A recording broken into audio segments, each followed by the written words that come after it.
Hi guys! Welcome back sa aking channel. So dahil nga matagal-tagal ako nakapahinga dahil sa aking pagbubuntis at dahil New Year ngayon, time naman para sa aming dalawa ng aking hubby, si Ino. So ngayon, nandito kami sa Samgi 199. Try naman namin itong unlimited Samgyupsal. Yan. At kumukuha na nga kami ng aming mga food. Try namin kung kakayanin namin to. Nasa unahan yung menu kung magkano yung pwede mong bayadan. Pero ngayon, ang kinuha namin is yung only pork lang and side dishes. Sa bali, 229 yung aming binayadan. Tingnan natin kung kakayanin namin. Excited na ako. Self-service nga pala dito guys. So, kayo na bahalang kumuha kung hanggang saan yung kaya nyo kainin. And, merong 100 na bayad kapag meron kayong natira. Ano po, bawal din mag-take out. So, kailangan talagang maubos natin ito lahat. Good luck sa amin.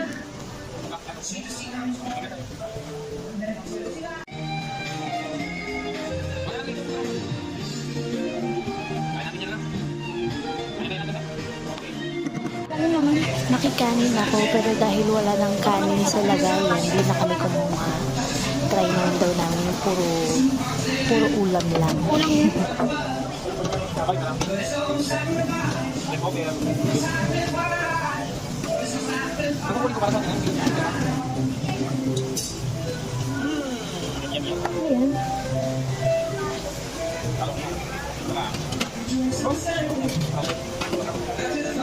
Ayan. Yan.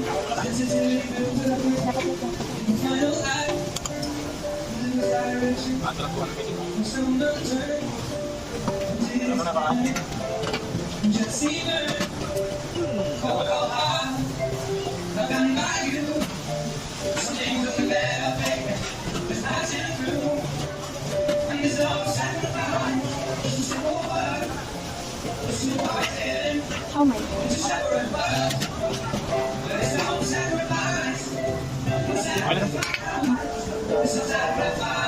And tcharan! So ito na ang aming kakainin. Start na kami ng luto-luto at chismisan. Balak sana namin magsine. Gusto namin panoodin yung Rewind. Pero nang makita namin to, sabi namin, dahil food is life, kailangan kumain muna tayo. So dahil nakatakas kami sa mga bata, ayan, nakapag-date man si Ina at si Ino. Sabi nga daw, walang rewind ang buhay. Kaya ngayon, ipa-fast forward natin.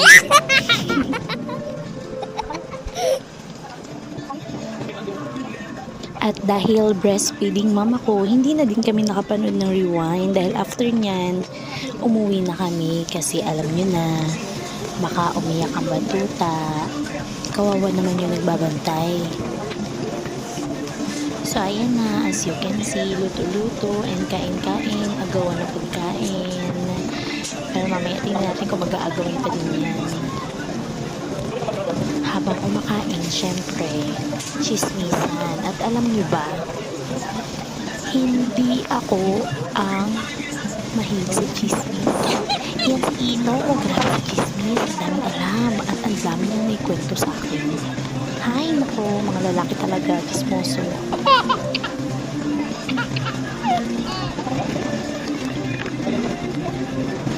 YouTube, baka naman pwede na ma-monetize ang aking channel. Promise, dire-diretso na ako mag-upload.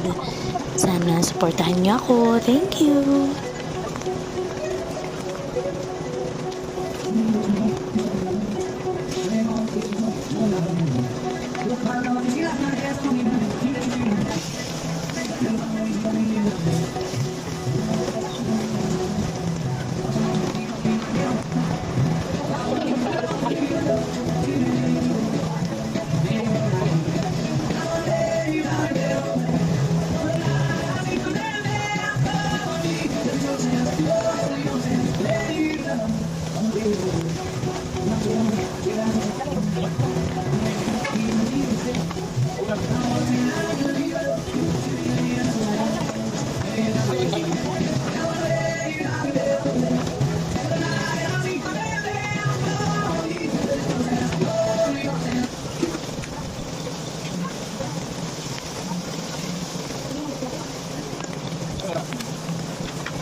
So, honest review tayo guys.